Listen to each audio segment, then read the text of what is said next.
যেতিয়াৰ পৰা ষ্টক মাৰ্কেটৰ ভিডিঅ' বনাবলৈ লৈছিলোঁ বহুতে সুধি আছিল যে ছাৰ আপুনি এফআইএনৰ ভিডিঅ' কিয় নবনায়?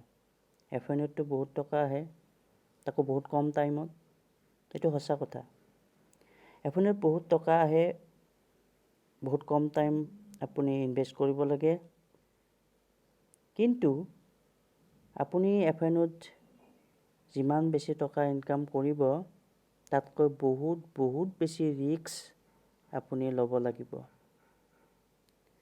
এইটো ভিডিঅ'ত এফআইএনৰ সকলো বেছিক কথা আমি আলোচনা কৰিম আৰু 9 to 10 মিনিটছৰ ভিতৰত মই এটা আইডিয়া দিবলৈ যত্ন কৰিম যাতে আপোনালোকে নিজৰ ডিচিশ্যন নিজে ল'ব পাৰে এফআইএনত ইনভেষ্ট কৰিব লাগে নে নালাগে, এফআইএন ভাল হয় নে বেয়া হয়।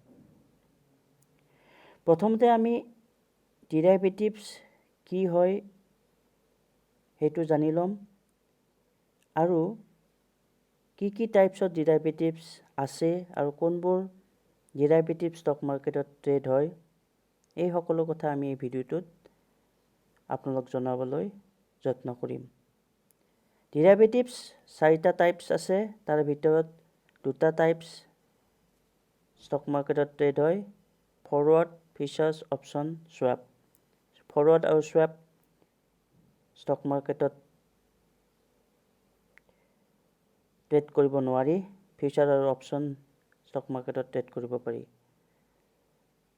প্ৰথমতে ফিউচাৰ এণ্ড অপশ্যন জনাৰ আগত আপুনি ডেৰিভেটিভছ কি হয় ভালদৰে জনাটো উচিত। ডেৰিভেটিভছ হ'ল এটা ফাইনেন্সিয়েল ইনষ্ট্ৰুমেণ্ট, লাইক ষ্টক এটা ফাইনেন্সিয়েল ইনষ্ট্ৰুমেণ্ট, কৰ্পৰেট বণ্ড এটা ফাইনেন্সিয়েল ইনষ্ট্ৰুমেণ্ট, চেম ৱে ডেৰিভেটিভছো এটা ফাইনেন্সিয়েল ইনষ্ট্ৰুমেণ্ট। ডেৰিভেটিভছৰ বেছিক ডেফিনেশ্যন হ'ল ইয়াৰ যিটো ভেলু হয় সেইটো বেলেগ কিবা বস্তুৰ ভেলুৰ পৰাহে ডিৰাইভ হয়। মানে বেলেগ বস্তু এটা যদি পাৰফৰ্মেঞ্চ ভাল হয় বা বেলেগ বস্তু এটা যদি ভাল হয় তেতিয়াহ'লে ডেৰিভেটিভছৰ বস্তুটোৰ দামো বাঢ়ি যায়। ফৰ এক্সাম্পল, MS ধোনীয়ে এখন ক্ৰিকেট বেটত চাইন কৰি দিয়াৰ পিছত যিখন ক্ৰিকেট বেটৰ অৰিজিনেল দাম লেটছে 10,000 আছিল সেইটো হৈ পৰেগৈ মিনিমাম 1 লাখ ৰুপিজ। মানে বেটখন হ'ল এটা ডেৰিভেটিভছ। বেটখনৰ ভেলু ডিৰাইভ কৰিছে MS ধোনীৰ পাৰফৰ্মেঞ্চৰ ওপৰত। ধোনীয়ে এতিয়া ভাল খেলি আছে, ভেলু আছে। ছাপ'জ যিহেতু ধোনী লাহে লাহে বুঢ়া হৈ গৈ আছে, এজ বাঢ়ি গৈ আছে, তেওঁৰ পাৰফৰ্মেঞ্চো হয়তো আগৰ নিচিনা আৰু 1 year পিছত নাথাকিব। নাও আপোনালোকে কওক 1 year পিছত ধোনীয়ে চাইন কৰা সেই বেটখন কোনোবাই 1 লাখ ৰুপিজ দি কিনিবনে?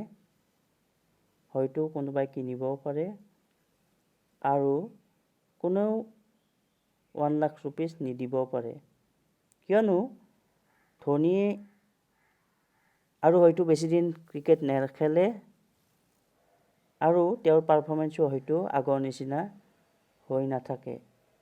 গতিকে তেখেতে চাইন কৰা বেটখনৰ প্ৰাইজো দিন পিছত কমি গৈ থাকিব। আগত যিয়ে 1 লাখ বা লেটছে 2 লাখছো দিব পাৰে কোনোবাই, সেই বেটখন এতিয়া হয়তো 7,000 10,000তো আপুনি কিনিব পাব পাৰে। গতিকে বেটখনৰ প্ৰাইচ নিৰ্ভৰ কৰিছে ধোনীৰ পাৰফৰ্মেঞ্চৰ ওপৰত। গতিকে বেটখন এটা ডেৰিভেটিভছ, এইটোৱে ভেলু ডিৰাইভ কৰিছে আপোনাৰ ধোনীৰ পাৰফৰ্মেঞ্চৰ ওপৰত। যিটোৰ ভেলু কমি গৈছিল লাহে লাহে ধোনীৰ পাৰফৰ্মেঞ্চ কমাৰ কাৰণে। FNO এটা ডেৰিভেটিভছ হয় যিটো ষ্টক মাৰ্কেটত ট্ৰেড হয়। অলৰেডি মই কৈছোঁৱেই 4টা টাইপছৰ ডেৰিভেটিভছ আছে, forward, future, option and swap. So' forward swap stock মাৰ্কেটত ট্ৰেড নহয়, ফিউচাৰ এণ্ড অপশ্যন ষ্টক মাৰ্কেটত আপুনি ডাইৰেক্ট ট্ৰেড কৰিব পাৰে। কিন্তু ফিউচাৰ কি হয় তাক জানিবলৈ ফৰৱাৰ্ড কি হয় আপুনি প্ৰথমতে জানিব লাগিব। আহক আমি জানো what is forward contract. Forward হ'ল আপুনি আজিয়েই ফৰৱাৰ্ড বা ফিউচাৰত হ'বলগীয়া এটা বেট বা কণ্ট্ৰেক্ট লৈছে। ফৰ এক্সাম্পল ধৰি লওক এজন খেতিয়কে পিঁয়াজৰ খেতি কৰিছে আৰু পিঁয়াজৰ দাম আজিৰ বজাৰত 40 টকা। কিন্তু পিঁয়াজৰ খেতি এতিয়াও সম্পূৰ্ণ হৈ উঠা নাই, পিঁয়াজ 2 মাহ পিছতহে সম্পূৰ্ণ হৈ উঠিব, পিঁয়াজ চপাব পৰা হ'ব। যোৱা বছৰ আৰু তাৰ আগৰ বছৰত অসমত ইমান বানপানী হোৱা নাছিল আৰু পিঁয়াজৰ দামো বেছি আছিল। কিন্তু এই বছৰত আপোনালোকে দেখা পাইছে অসমৰ বানপানীৰ অৱস্থা, বহুত ঠাইত বহুত বেছি বানপানীত প্ৰভাৱিত হৈছে, মানুহৰ অনিষ্ট হৈছে, খেতিয়কৰ অনিষ্ট হৈছে। গতিকে খেতিয়কজনে এতিয়া চিন্তিত হৈছে আৰু তেওঁ হ'বই চিন্তিত, কাৰণ 2 মাহ পিছত পিঁয়াজৰ দাম বা 40 টকা হৈ থাকে নে নাথাকে, নে সেইটো 20 টকা হয় নে তাতকৈ কমি যায়। গতিকে তেখেতৰ টেনশ্যন হ'বই আৰু হৈছে। এনেতে এজন বেপাৰী আহিল আৰু ক'লে যে 2 মাহ পিছত পিঁয়াজৰ দাম যিমানেই নহওক কিয় মই তোক 40 টকা দামতেই পিঁয়াজ আজি তোৰ পৰা কিনি ল'ম। চ' কৃষকজনে কথাটো ভাল পালে আৰু আজিয়েই 2 মাহ পিছত হ'বলগীয়া পিঁয়াজৰ কণ্ট্ৰেক্ট 40 টকাত কৰি ল'লে। আৰু 2 মাহ পিছত পিঁয়াজৰ বেপাৰীজনে পিঁয়াজ পাব আৰু 40 টকা কেজি হিচাপত খেতিয়কজনে বেপাৰীৰ পৰা পইচা পাব। ইয়াত দুয়োজনৰে লাভ হ'ল, কিয়নো বেপাৰীজনে লাষ্ট ইয়াৰত যিহেতু বানপানী হোৱা নাছিল, পিঁয়াজৰ দাম 60-70 ৰুপিছত কিনিবলগীয়া হৈছিল। যিহেতু এইটো কণ্ট্ৰেক্ট আজি হ'ল কিন্তু পিঁয়াজ বা বস্তু 2 মাহ পিছত পাব, ইয়াক ফৰৱাৰ্ড কণ্ট্ৰেক্ট বুলি ক'ব পাৰি। এতিয়া কথাটো হ'ল ফিউচাৰ কি হয়, ই ফৰৱাৰ্ড কণ্ট্ৰেক্টৰ লগত কিদৰে বেলেগ হয় নে দুটাই একে হয়। ধৰি লওক খেতিয়কজন আৰু বেপাৰীজনৰ মাজত ফৰৱাৰ্ড কণ্ট্ৰেক্টটো চাইন হৈ গ'ল, কিন্তু 2 মাহ পিছত যেতিয়া একচুৱেল ট্ৰেডৰ টাইম আহিল, বেপাৰীয়ে পিঁয়াজটো লৈ গ'ল, কিন্তু পইচা 40 টকা হিচাপত লেটছ চে 5 লাখ টোটেল হৈছিল আৰু পইচা 80% দি ক'লে বেপাৰীজনে যে বাকী 20% আপোনাক পিছত দিম।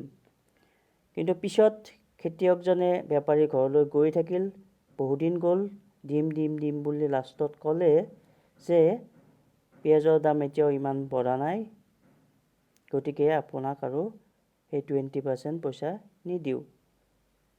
আৰু এনেদৰে খেতিয়কজনৰ 20% লছ হ'ল। আৰু খেতিয়কজনৰো কোনো উপায় নাছিল, কাৰণ কণ্ট্ৰেক্টৰ টাইমত কোনো থাৰ্ড পাৰ্টি জড়িত নাছিল। চ' ফৰৱাৰ্ড কণ্ট্ৰেক্ট অকণমান ৰিক্সি হয়। Future contract almost forward contractor নিচিনাই হয়, কিন্তু তাত এটা ইণ্ডিপেণ্ডেণ্ট থাৰ্ড পাৰ্টি থাকে, যাৰ এইটো ৰেছপনচিবিলিটি হয় যে বস্তু দিব লগা মানুহজনে বস্তু দিয়ক টাইমত আৰু পইচা দিবলগীয়া মানুহজনে টাইমত পইচা দিয়ক। এইটো কাম ষ্টক মাৰ্কেটত ষ্টক এক্সচেঞ্জে থাৰ্ড পাৰ্টিৰ দৰে কাম কৰে। ষ্টক এক্সচেঞ্জ হ'ল এটা থাৰ্ড পাৰ্টি, যিটোৱে ফিউচাৰ কণ্ট্ৰেক্ট ল'লে তাৰ থাৰ্ড পাৰ্টিৰ ৰেছপনচিবিলিটি পালন কৰে। যদি আপুনি ষ্টক মাৰ্কেটত ফিউচাৰ কণ্ট্ৰেক্ট কিনে, আপোনাক সেই শ্বেয়াৰ ডেলিভাৰী দিয়াৰ দায়িত্ব ষ্টক এক্সচেঞ্জৰ, আৰু যিয়ে শ্বেয়াৰ আপোনাৰ তাত চেল কৰিছে তেওঁক পইচা দিয়াৰ দায়িত্বও ষ্টক এক্সচেঞ্জৰ হয়। যদি চেলাৰে পইচা নাপায়, চেলাৰে বায়াৰক বিচাৰি ঘৰত যাবলগীয়া নহয়। ষ্টক মাৰ্কেটে তেওঁৰ ওপৰত যিয়ে নিয়ম নামানে একশ্যন ল'ব, পেনাল্টি লগাব, কিন্তু আপুনি আপোনাৰ পইচা বা বস্তু বা শ্বেয়াৰ পাবই। এইটোৱে হ'ল ফৰৱাৰ্ড আৰু ফিউচাৰ কণ্ট্ৰেক্টৰ মাজত থকা ৰিলেশ্যন আৰু পাৰ্থক্য।